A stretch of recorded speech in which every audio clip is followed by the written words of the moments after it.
Salut, c'est Trado, content de vous retrouver pour la mise à jour de l'indice parisien. Alors avant de commencer, deux petites précisions. La première précision, c'est le fait que conformément à la demande qui m'a été faite, j'ai décidé de ne plus traiter systématiquement des données hebdomadaires et mensuelles dans les vidéos journalières parce que c'est vrai que la plupart du temps il ne se passe pas grand chose. Donc je vous renverrai systématiquement à l'analyse hebdomadaire qui est faite donc le samedi ou le dimanche. Je reviendrai sur les données hebdomadaires uniquement lorsqu'il se passera quelque chose, lorsqu'elles seront, les niveaux seront sollicités.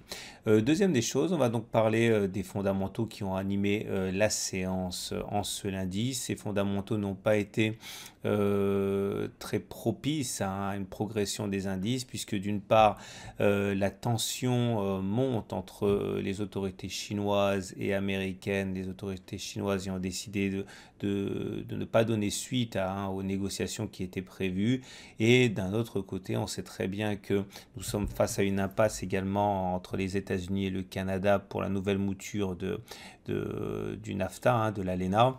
Et enfin, et pas des moindres, nous avons Monsieur Draghi qui a annoncé aujourd'hui que finalement l'inflation devrait être beaucoup plus vigoureuse que ce à quoi on pouvait s'attendre, réactivant donc les craintes d'un resserrement monétaire assez violent. Et forcément, dans ces conditions, le CAC 40 ne pouvait pas non plus progresser énormément et nous terminons sur une perte de 0,33%.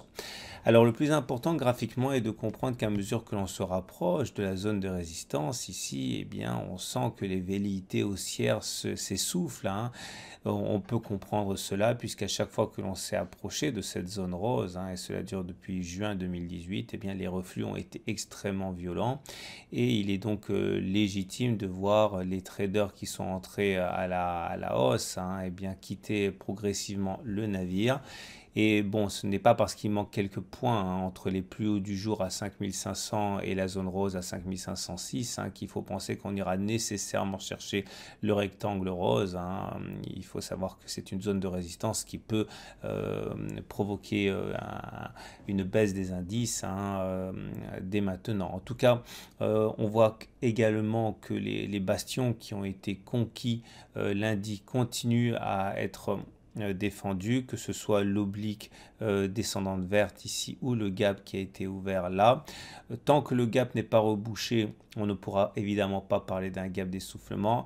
Un comblement de ce gap pourrait effectivement être bien plus menaçant, mais de la même manière que l'on a préservé le gap, on a également préservé l'oblique descendante en vert là, et donc pour l'instant, on ne peut que reconnaître une hésitation des intervenants.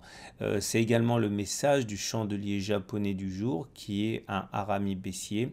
Vous le reconnaissez au fait qu'il y a une bougie verte et une bougie rouge. Le corps rouge est avalé par le corps vert précédent.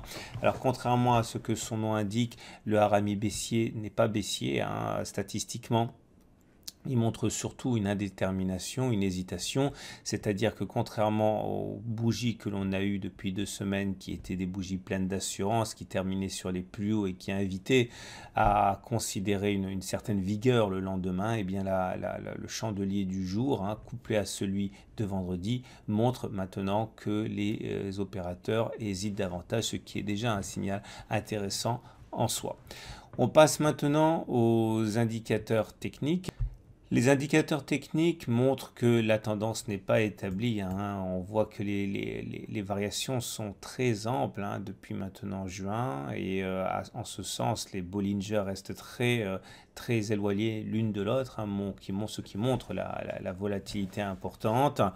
On voit également que nous sommes au-dessus de la moyenne mobile à 20 jours, mais que cette moyenne mobile à 20 jours n'est toujours pas ascendante, elle est plate, un signe d'une tendance qui est neutre.